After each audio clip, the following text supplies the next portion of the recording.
Wassalatu wassalamu ala Rasulillah wa ala alihi wa ashabihi wa man tabi'ahum bi ihsan ila yaumiddin, amma ba'd. Alhamdulillah, di pertemuan ke-8 ini kita memuji Allah Subhanahu wa taala atas nikmat dari Allah Subhanahu wa taala. Kita kembali mengkaji tafsir Al-Quran, tafsir Kalamullah,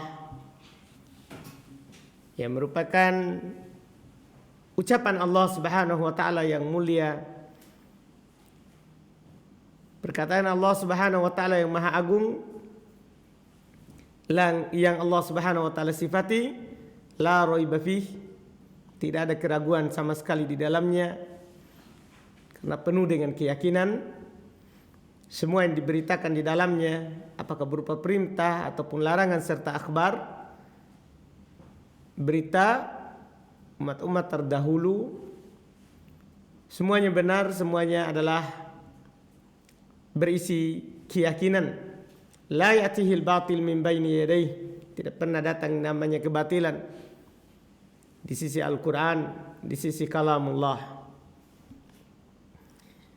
Di kesempatan ini kita melanjutkan lagi tafsir surah Al-Baqarah dengan membaca tafsir Syekh Abdurrahman bin Nasir As-Sa'di rahimahullah di penjelasan surat ini.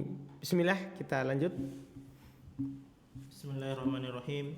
Ahsanallahu ilaikum. ثم قال الشيخ عبد الرحمن الناصر السعدي رحمه الله بن ناصر السعدي رحمه الله في قوله أولئك أي الموصوفون بتلك الصفات الحميدة على هدى من ربهم، أي على هدى عظيم، لأن تنكيره لتعظيم، وأي الهداية وأي هداية أعظم من تلك الصفات المذكورة متضمنة للعقيدة الصحيحة والأعمال مستقيمة. وهل الهداية الحقيقية الحقيقية إلا هدايتهم، وما سواها مما خالفها فهي الضلال. فهي الضلالة. Pakai al? ضلالة. فهي ضلالة. وأتى بألا في هذا الموضع الدالة على الاستعلاء الدالة على الاستعلاء، وفي ضلالة يأتي بفي كما في قوله وإنا أو إياكم لعلى هدى أو في ضلال مبين، لأن صاحب الهدى مستعل بالهدى مرتفع به، وصاحب الضلال منغمس فيه محتكر. Baik. Dulu, Masya Allah, di ayat yang kelima firman Allah Subhanahu wa taala ulaik. Kata beliau ulaik, yaitu ayat ulaika ala hudam min rabbihim. Ulaika ala hudam min rabbihim. Apa artinya ulaik? Yaitu kata beliau al-mausufuna bitilka sifat al-hamidah, yang bersifat dengan sifat-sifat terpuji itu. Sifat yang mana itu? Yang disebutkan sebelumnya di ayat yang ketiga dan keempat. Apa sifat mereka kemarin? Alladzina yu'minuna bil ghaib. 1. Mereka adalah orang-orang yang beriman dengan yang terhadap yang ghaib. Wa yuqimunas shalah. 2. Mereka yang mendirikan salat. Wa mimma razaqnahum yunfiqun. Dan dari apa yang kami rezekikan kepada mereka, mereka berimpak. Ini keberapa? Ketiga. Walladzina yu'minuna bima unzila ilaik. Keempat. Wa ma unzila min qablik. Ini sambungan dari keempat. Wabil akhiratihum yuqinun. 5 sifat. Jadi ini yang ditunjuk oleh Allah. Ulaik, mereka itulah, yaitu yang beriman terhadap yang gaib, mendirikan solat, mengeluarkan infak, beriman terhadap apa yang diturunkan kepada Nabi Muhammad dan kepada apa yang diturunkan kepada sebelumnya, dan beriman terhadap hari akhirat. Ulaik, mereka itulah yang disebutkan dengan sifat-sifat yang terpuji. Paham kan? Kembali ke ayat 3 dan ayat 4. Mereka itu, yaitu bersifat dengan sifat itu yang sebelumnya, ala hudam min rabbihim. Mereka itulah yang berada di atas petunjuk dari Rabb mereka. Kalau ada orang selalu beriman terhadap yang gaib, mendirikan solat, maksudnya solat wajib 5 waktu, mengeluarkan zakat, beriman terhadap kitab yang diturunkan oleh Allah kepada Nabi Muhammad SAW, Al-Quran, beriman kepada kitab yang diturunkan pada sebelum Nabi SAW, beriman terhadap hari akhirat. Mereka itulah yang berada di atas petunjuk dari Rabb mereka. Ini Masya Allah. Mereka inilah yang berada di atas petunjuk dari Rabb mereka. Inilah yang akan mendapatkan keberuntungan di sini yang disebutkan oleh Allah. Ulaika ala hudam min rabbihim, yang akan berada di atas petunjuk dari Rabb mereka, yaitu ala hudan azim. Masya Allah, bukan petunjuk biasa. Mereka itulah yang berada di atas petunjuk yang agung. Kenapa bisa? Dari mana makna itu yang penulis dapatkan ini? Li'anna tankiro li ta'dim. Karena di sini nakiro memberikan faedah pengagungan. Nakiro yang mana itu? Hudan. Allah tidak katakan ulaika alal huda, tidak pakai al.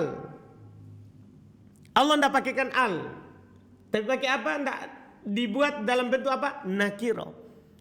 Di sini kita dapat faedah dari penulis, dari Syekh Abdurrahman bin Nasir As-Sa'di. Ternyata di antara fungsi nakiro itu li ta'zim, untuk memberikan pengagungan. Ini maknanya itu. Kenapa beliau terjemahkan? Kenapa beliau tafsirkan ala huda azim, di atas petunjuk yang agung? Dia beliau ambil faedah dari kata nakirohnya. Masya Allah, dari lafaz sudah bisa dipakai apa? Berdalil. Iya.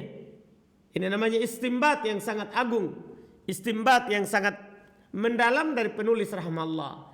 Di sini Allah lafadzkan dengan lafaz nakiro, menunjukkan petunjuk yang didapatkan oleh orang-orang yang beriman terhadap yang gaib, yang mendirikan solat, yang berinfak, beriman terhadap kitab, beriman terhadap hari akhirat. Kalau ada orang seperti itu, mereka di atas petunjuk yang sangat agung, Masya Allah, yang tidak bisa dibeli dengan harta dunia.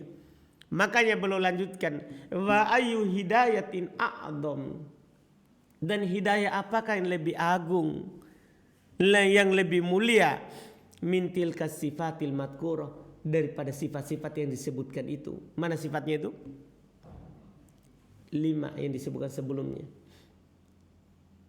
Hidayah apakah yang lebih besar daripada kita beriman terhadap yang gaib? Hidayah apakah yang lebih besar daripada kita menjaga solat kita, yang merupakan cahaya kehidupan kita dan kehidupan di akhirat nanti? Petunjuk yang besar bagaimanakah daripada menginfakkan sebagian harta yang direzekikan oleh Allah? Iya kan? Banyak orang kikir, tapi kita dapat petunjuk oleh Allah untuk mengeluarkan sedikit dari harta kita, semampu kita, sesuai dengan kadar dan yang kita miliki. Petunjuk apakah yang lebih besar daripada kita diberi hidayah oleh Allah Subhanahu wa taala untuk percaya terhadap hari akhirat? Tidak ada petunjuk lebih besar daripada itu. Tidak ada. Makanya hidayah apakah yang lebih besar? Ini pertanyaan dari beliau. Petunjuk apakah yang lebih besar daripada kita diberikan nikmat oleh Allah Subhanahu wa taala untuk bersifat dengan sifat-sifat yang disebutkan tadi di ayat ketiga dan keempat. Al-mutadamminati lil aqidati shahihah, yang terkandung di dalamnya akidah-akidah yang benar, Wal amalil mustaqimah, amalan-amalan yang istiqomah, ya kan? Kan iqamus shalah, selalu menegakkan apa? Salat. Wa halil hidayatu fil haqiqati illa hidayatuhum. Ini hal nafiyah. Hal maknanya tidak, bukan bertanya. Ciri-cirinya kan setelahnya ada kata illa. Jadi terjemahannya langsung, tidak ada hidayah pada hakikatnya kecuali hidayah mereka. Maksudnya hakikat hidayah itu itulah yang disebutkan di ayat ketiga dan keempat. Hakikat hidayah itu kalau antum percaya terhadap yang gaib. Hakikat hidayah itu antum mendirikan sholat. Hakikat hidayah itu antum bisa berinfak, bisa bersedekah.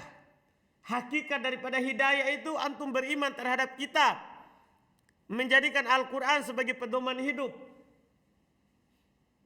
Hakikat daripada hidayah itu antum beriman terhadap hari akhirat. Ini Masya Allah. Percaya terhadap apa yang terjadi setelah kematian.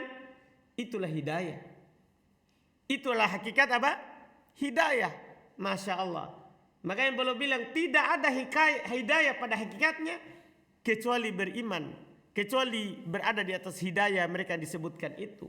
Wa masibahum mimma khalafaha fahiya dolalatun. Apa yang selain mereka, dari apa-apa yang selainnya yang menjelisihinya, maka dia berada dalam kesesatan. Kalau ada orang ya tidak beriman terhadap yang gaib, tidak mendirikan sholat, tidak percaya terhadap apa yang ada dalam kitab Al-Quran, tidak beriman terhadap hari akhirat, maka dia bukan di atas hidayah, tapi di atas apa? Ya, dolalah. Maka dia berada di atas kesesatan. Kalau ada antum orang dengar, dia tidak percaya akan adanya siksa kubur, sesat. Iya, sesat. Ini ketentuan. Yang tidak bersifat dengan sifat ini, maka pasti di atas kesesatan. Karena Allah bilang apa? Ulaika ala huda. Mereka itulah yang berada di atas petunjuk. Berarti selain itu, antum paham ini? Maksudnya ini tafsir dengan mafhum mukhalafah, pemahaman kebalikannya. Kan Allah sebutkan di dua ayat orang-orang ciri orang-orang yang beriman dan bertakwa. Baru Allah katakan mereka itulah yang berada di atas petunjuk. Berarti selainnya sesat. Itu maksudnya. Ini namanya mafhum al-mukhalafah, pemahaman kebalikannya.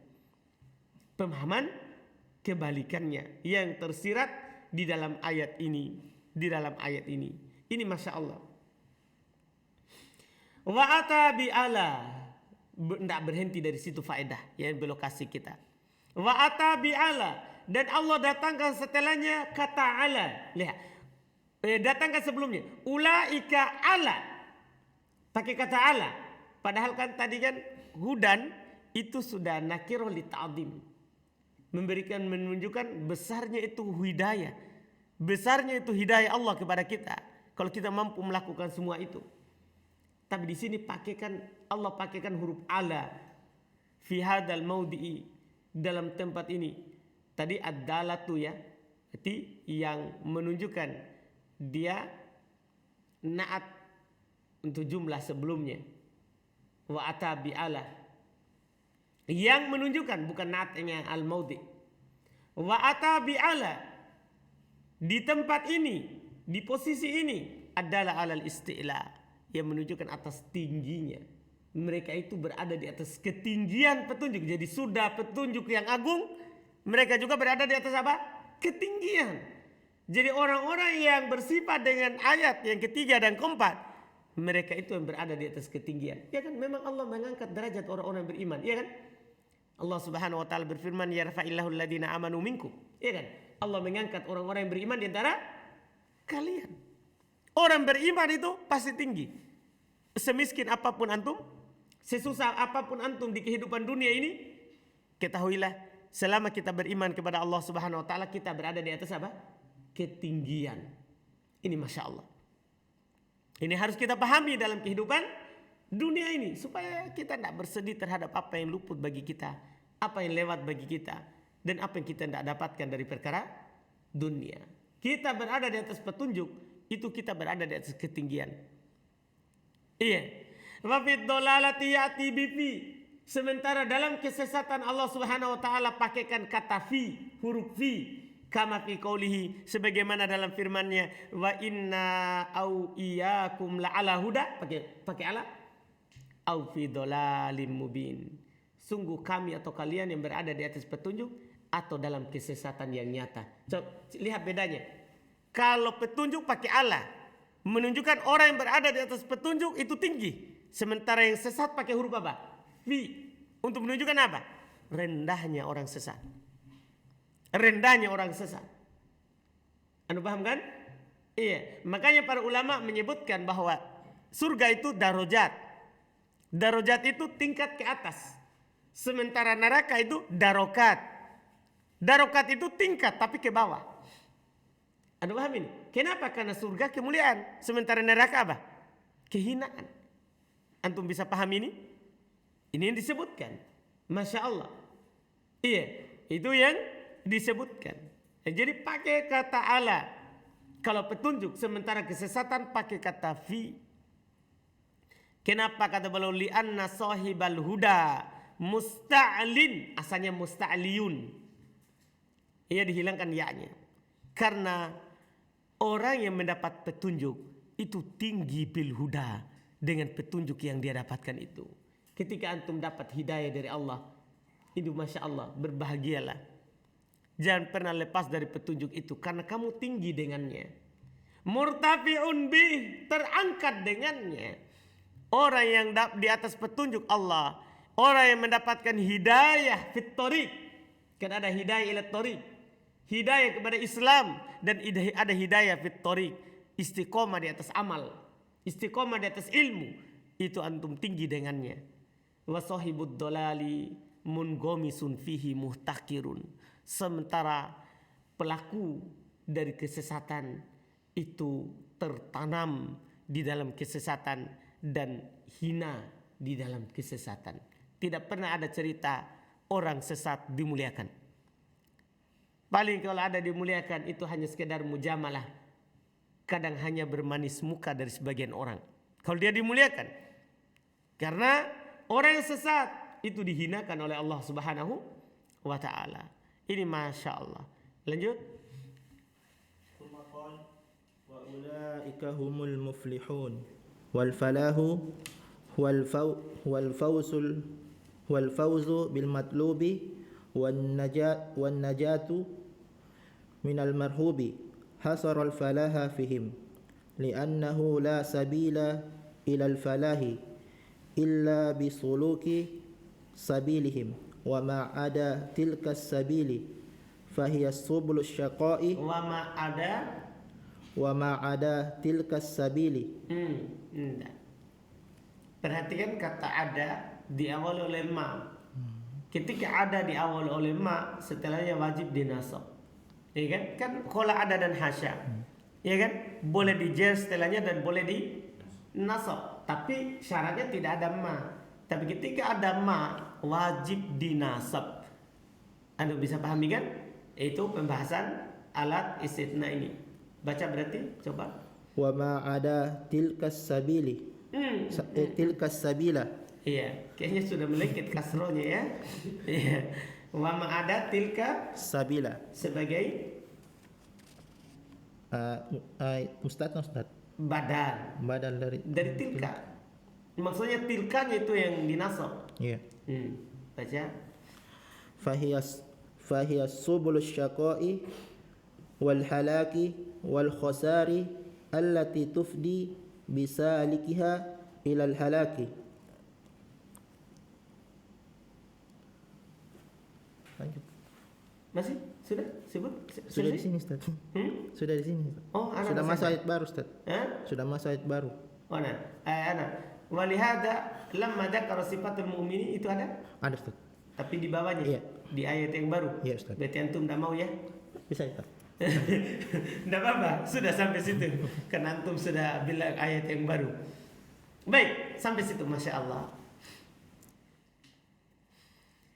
Sumakal kemudian Allah berfirman, ulaika humul muflihun. Ini yang kedua. Masya Allah. Kan kalau antum bersifat dengan ayat ketiga dan keempat, pertama antum di atas petunjuk. Ini yang kedua. Wa ulaika humul muflihun. Dan mereka itulah orang-orang yang beruntung. Hanya mereka itu. Siapa mereka itu? Yang itu di ayat ketiga dan keempat. Mereka itulah sama, bilang sama dengan ulaika yang pertama, yang bersifat dengan sifat yang disebutkan. Beriman terhadap yang gaib, mendirikan solat, berinfak, beriman terhadap kitab-kitab, beriman terhadap hari akhirat. Mereka itulah humul muflihun, orang-orang yang akan beruntung. Masya Allah. Al-falah, apa itu beruntung? Apa itu muflihun? Al-falah huwal fawzul bil matlub wan najat minal marhub. Masya Allah. Beruntung itu artinya, selamat itu artinya adalah al-fawz, mendapatkan al-matlub, apa yang diinginkan, wan najat minal marhub, dan selamat dari yang ditakuti. Antum ingin apa? Begitu. Ketika orang-orang yang beriman itu dikatakan muflihun, berarti dia dapatkan apa yang diinginkan, surga. Dan dia selamat dari yang dia takuti, yaitu neraka. Karena Allah Subhanahu wa taala berfirman di ayat yang lain apa? Faman zuhziha 'anil nari wa udkhilal jannah faqad faz. Siapa yang diselamatkan dari neraka dan dimasukkan ke dalam surga, itulah yang beruntung. Paham antum? Ini ayatnya.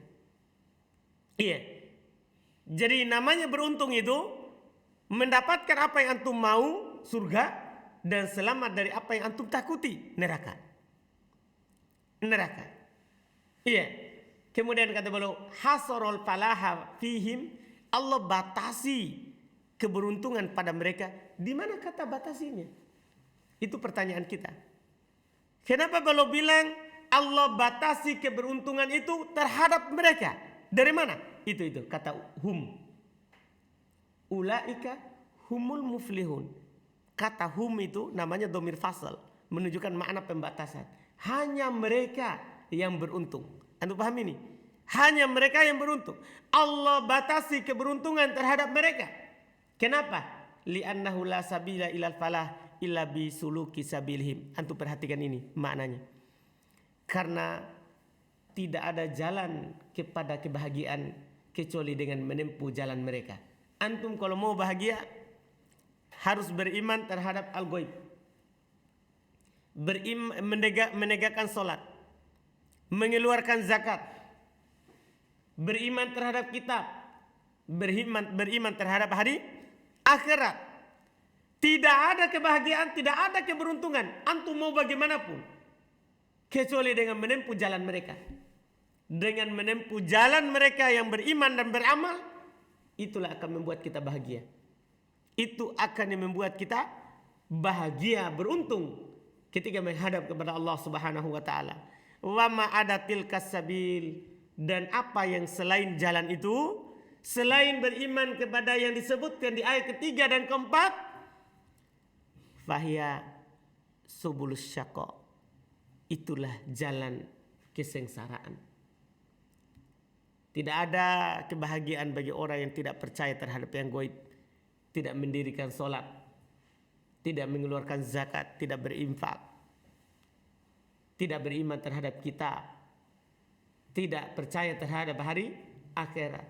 Mereka itu pasti berada di atas jalan asyaqa, kesengsaraan, wal halak, kebinasaan, wal khosar, dan kerugian. Allati tubdi bisalikiha ilal halak, naudzubillah, yang akan mengantarkan orang-orang yang menempuhnya, orang yang menjauhi solat, tidak percaya terhadap yang gaib, tidak beriman terhadap kitab, itu akan terantarkan kepada apa? Kebinasaan. Mereka akan diantarkan kepada apa? Kebinasaan, itu pasti.